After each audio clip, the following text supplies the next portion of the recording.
Hi guys, I'm back with another video. Today's video is going to be Friday Night Smackdown News 116. As always, there is not a lot of news, so let's get right into it.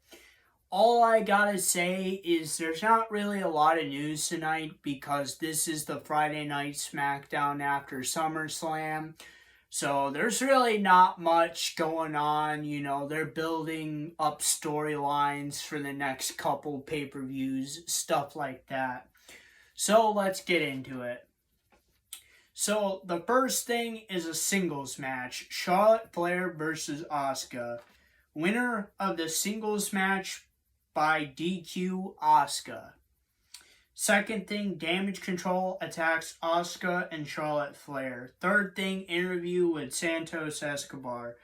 Fourth thing, Austin Theory attacks Santos Escobar in the backstage area, which this will lead to something that happens later in the show, I promise. Fifth thing, promo from Karrion Kross. Sixth thing, singles match, AJ Styles versus Karrion Kross. Winner of the singles match, AJ Styles. Seventh thing, interview with Austin Theory. Eighth thing, Edge segment. Basically, this Edge segment is he's pretty much promoting his 25th anniversary of being in WWE, which will be taking place next week. And I was very surprised by this segment because he wanted to face somebody that he has never faced in the WWE for 25 years. And I was surprised by this. He said Sheamus.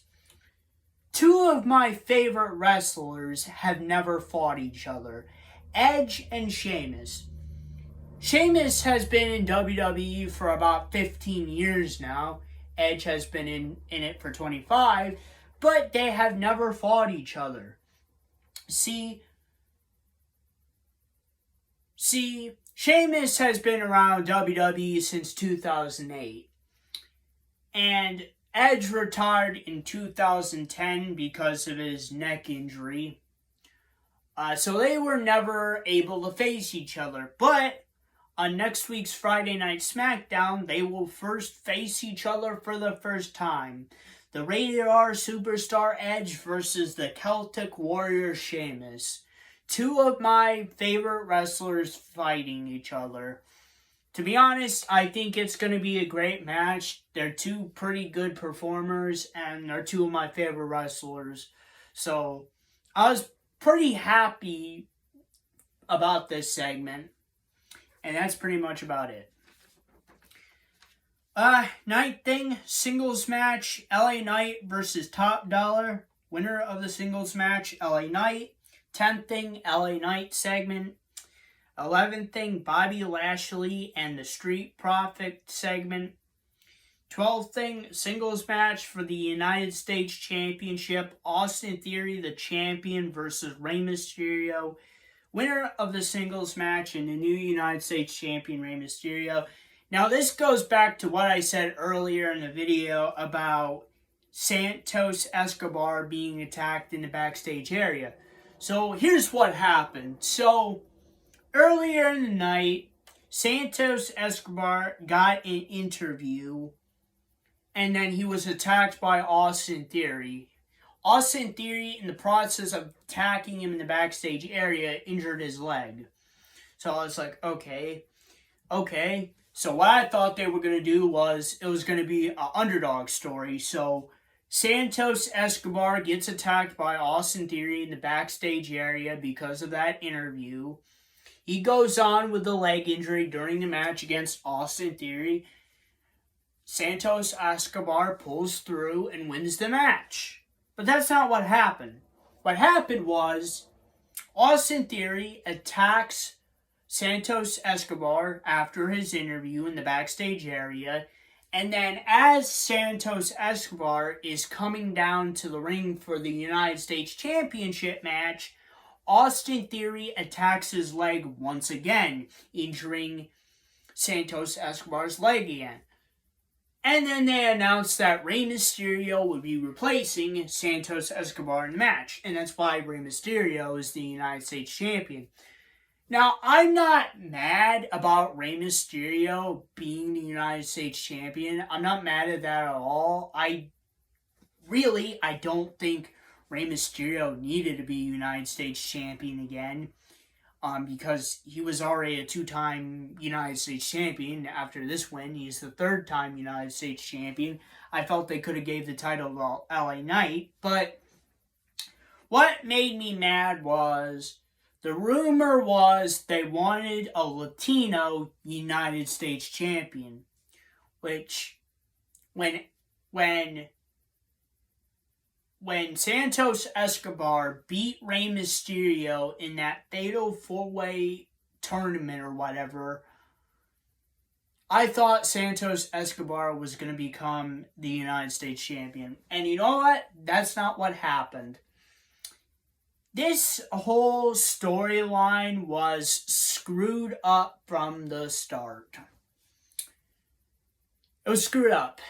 So first off, the match between Santos Escobar and Rey Mysterio ended early because apparently Rey Mysterio got injured, which apparently that match was changed at the last minute.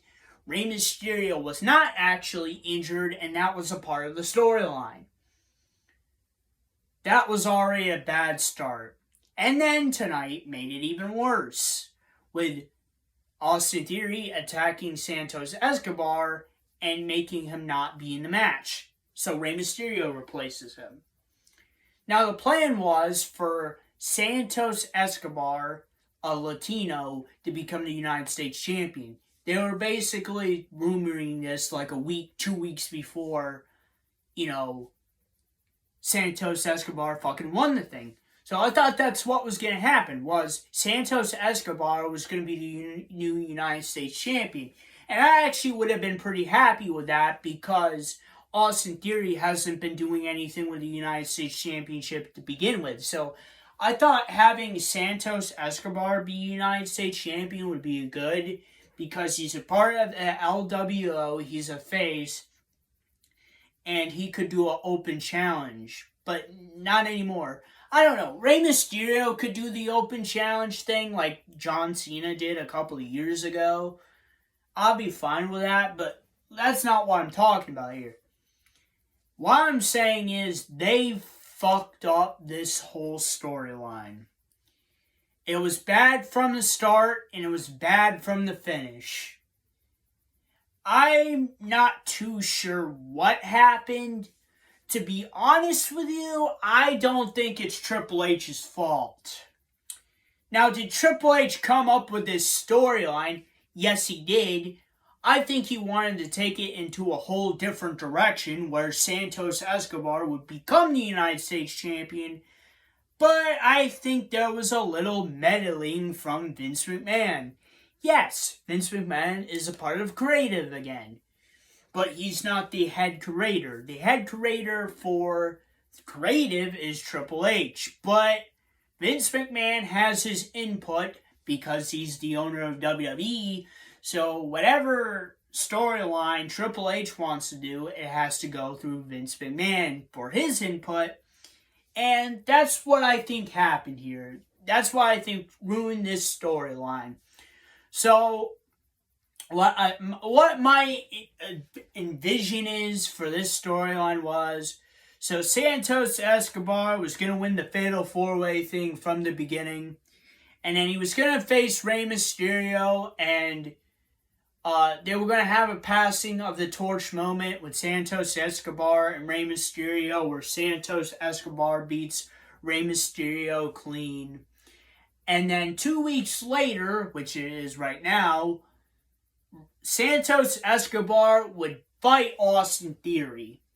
Now, how it would turn out would be like, I'm not too sure if they would still do what they did tonight, where Austin Theory attacks Santos Escobar in the backstage area. I have no idea, but what I do know Santos Escobar would have beaten Austin Theory for the United States Championship. I just do not like what they did with this storyline. I don't hate it, but I just don't like what they did with it. And I know Triple H came up with this storyline, and what happened was probably not his fault. But it was just bad. I did not like this storyline. From the beginning, I knew that somehow this would be fucked up, and that's what ended up happening. I don't care that Rey Mysterio is United States Champion again. He would probably be fine United States Champion.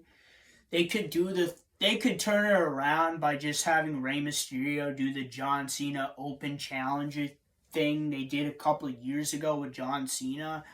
But hey, that's how the cookie crumbles, and that's how the storyline ended. To me, I'm not happy with it. I think Santos Escobar should be United States Champion, but I'm fine with Rey Mysterio being the United States Champion. I have rambled on about this storyline way too long. So basically, this is what's happening next week on Friday Night Smackdown. I've already talked about this earlier, but there will be a singles match between Edge and Sheamus. There will be a Grayson Waller effect, special guest Rey Mysterio, and that's basically about it. And the 14th thing is the Hail to the Tribal Chief segment, Roman Reigns and Jimmy Uso segment, interrupted by Jey Uso segment. Basically, Jey Uso attacks Roman Reigns. Roman Reigns fights back, and then, Jey Uso takes out Roman Reigns. And then, here's what happened. So, Jey Uso, he goes to his brother. He says, hey, Jey, wait up, wait. Jey says to Jimmy, hey, wait up, Jimmy, wait up. And then he kicks him right in the head. He says, I'm leaving. I'm done with the bloodline. I'm not a part of the bloodline. I'm not a part of the WWE. I'm leaving. That's all I know from Jey Uso. I'm not too sure what direction they're going with the Bloodline storyline, because originally what I heard is that there's going to be a feud between Jimmy Uso and Jey Uso, but they're talking about, waiting until WrestleMania to do it, but that's way too long, so they might do it either at Survivor Series or the Royal Rumble, something like that, but that's Friday Night Smackdown News 116. I'm sorry this video was so long. It was not supposed to be this long, but I wanted to talk about the storyline with Santos Escobar. I'm just not happy with what happened with that. I'm not even trying to be a mark here. I'm just saying that storyline was fucked up from the beginning. And it's not Triple H's fault. I feel like this storyline was fucked up from the beginning because of Vince McMahon's meddling. And that's what I think happened. And I'm also sorry this video is coming out so late, but again, I was at work and I had to close and I got out late. And then I watched Friday Night Smackdown late, so it caused it to be later. I'm sorry. But if you guys like this video, please like, subscribe, and comment. And I'll see you guys next time. Peace, period.